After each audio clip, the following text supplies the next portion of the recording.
7 sebab mengapa musibah datang bertubi-tubi. Yang pertama, karena banyaknya maksiat. Surah Yasin ayat 19 yang kita baca setiap hari. Kemalangan terjadi, musibah terjadi, malapetaka terjadi karena dosa keterlaluan kalian kepada Allah.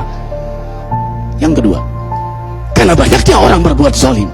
Dengarkan surah Qasas ayat 59.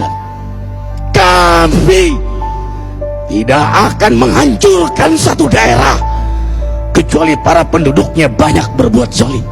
Anak durhaka pada orang tua, istri yang berani kepada suaminya, perampok, pembunuhan di mana-mana.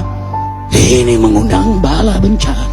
Yang ketiga, mengundang bala bencana karena kelakuan tangan-tangan manusia.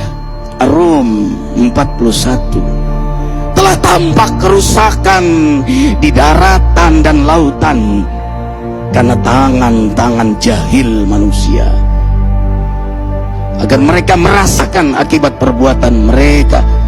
Sebagian mereka merasakan akibat perbuatan mereka, agar mereka kembali kepada Allah.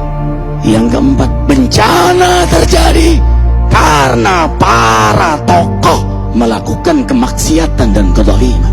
Dengarkan dengan iman, wahai penduduk Indonesia yang mulia.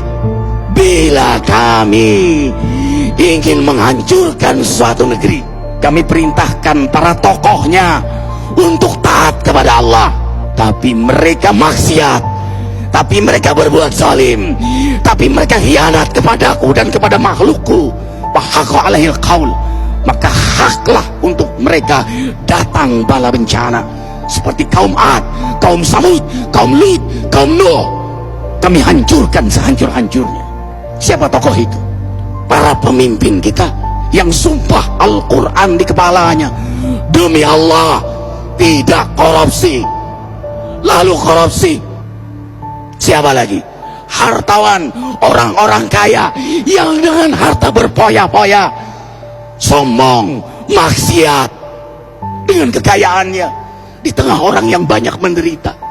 Siapa lagi? Ulama yang menjual ayat-ayat Allah dengan murah.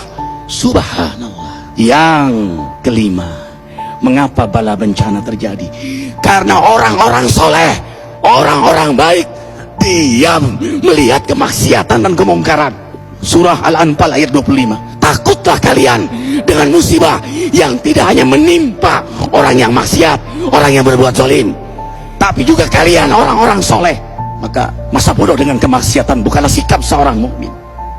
Amar ma'ruf nahi munkar adalah amal cerdas. Yang keenam, justru karena rahmat Allah, karena peringatan yang Allah hadirkan agar hadir mahkamah kesadaran kita.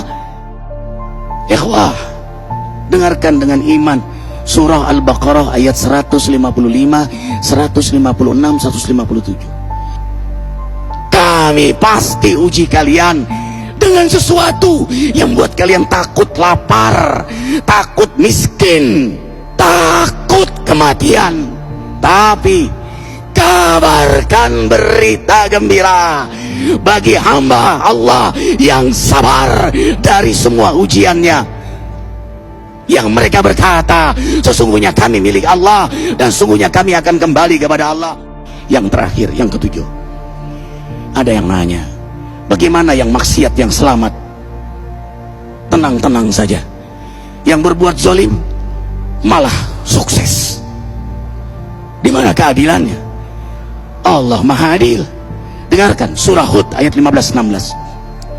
Barang siapa mencari kesenangan dunia, lalu dia menghalalkan semua cara, apa kata Allah? Kami beri, tapi di akhirat tidak mendapatkan secuil pun kenikmatan, malah nikmat di dunianya menjadi bahan bakar azab untuk dirinya. Itulah istidrat. Lalu apa sikap kita sekarang? Orang beriman menjadikan peristiwa apapun sebagai jalan untuk mendekatkan dirinya kepada Allah.